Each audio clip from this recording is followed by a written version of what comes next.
help a great deal.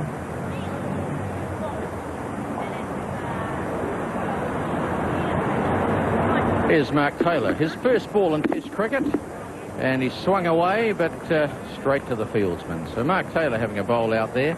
He's taken over from Shane Warne. We've got the answer coming up to that very difficult question. Little right armers, didn't bounce much. 4 umpires stood in the same test at Edgbaston in 1975. Edgbaston, of course, Birmingham, England. Yes, we want to know the reasons. Our little man, Peter Marriott, is rushing around with bits of paper. Straying down the leg side, Mark Taylor, holding little right armers, coming round the wicket to the left-hander.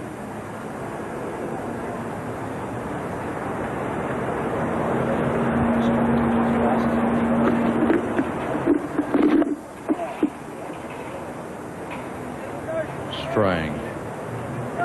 We're struggling to get the answer here, aren't we, Glenn? They've sort of got us on the spot.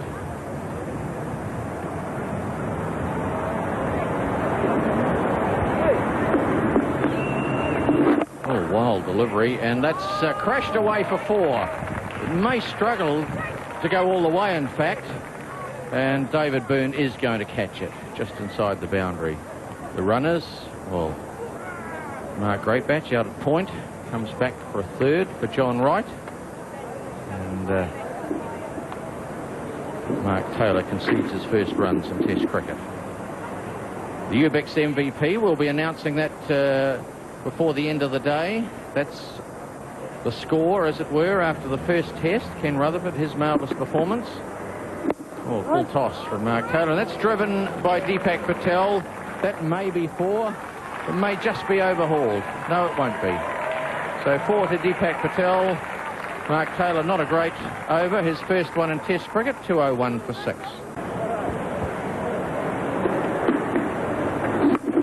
Another friendly delivery, smacked away by John Wright for 4 runs.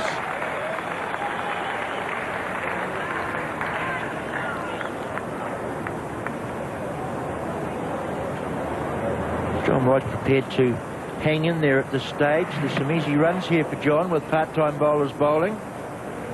Saw that, full toss. No run this time down to Big Merv. Well, there we are, John Wright. 1,000 test runs on the Basin Reserve. He's had some big innings here. Yeah. And last time Australia played on this ground, of course, John Wright hit a magnificent century to see New Zealand through to victory. That was 3 years ago. And in this game, 72 in the first innings. Now he's closing in on 50.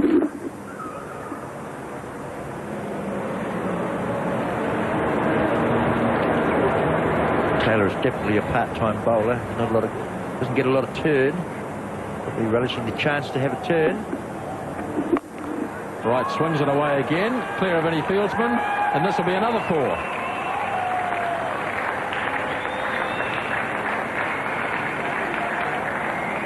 Thor just struggling to hit the pitch a bit here.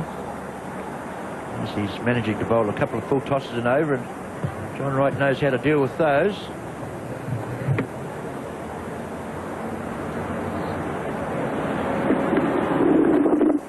That's a better delivery, dropping on Wright. So he defends, but he took a couple of 4s off the over. And 10 for 7 at the Basin Reserve.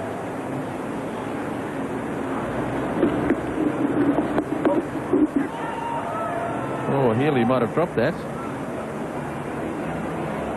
Mark Taylor looks slightly disgusted by it all. Let's have a quick look at this. Oh, yes. Onto his boot.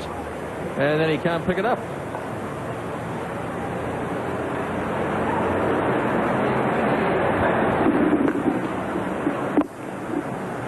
Poor old Ian Healy certainly wouldn't qualify as man of the match.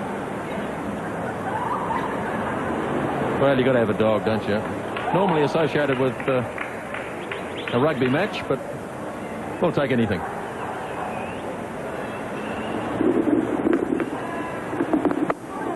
Well, that's a good ball. That slips past John Wright. It's taken Mark Taylor a while, but he's found his length, Bob. And actually got that one to turn too, I suspect, from the foot marks. As you said, he got one in the right place at last. Could have so easily had a wicket in this over.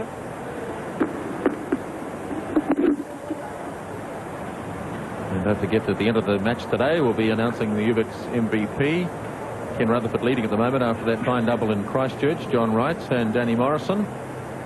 And we'll just see how it pans out in this test match in about an hour from now. Pretty useful over this from Mark Taylor. If he never takes a test wicket, we're able to say that he had John Wright dropped at the baseman reserve. Yes, we're seeing here that that's turned out of the foot marks. And that's the end of a pretty handy over. Mark Taylor, the bowler.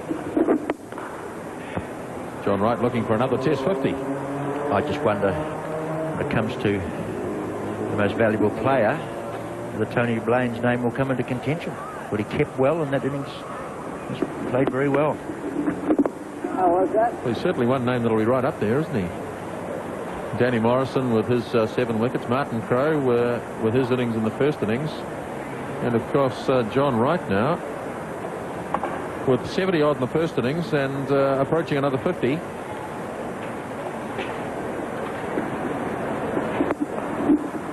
So often in these contests, you tends to go to the players that seem to stand out, make the most runs, get the most wickets. But so often there can be another player on the side that has contributed to the game.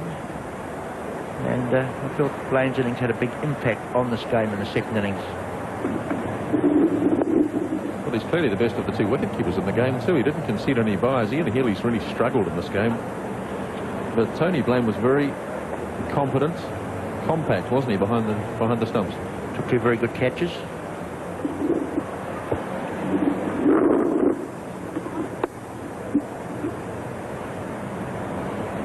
The Australians over the last 2 or 3 seasons, or perhaps even the last 4 or 5 seasons, have really struggled as far as wicket-keepers have gone.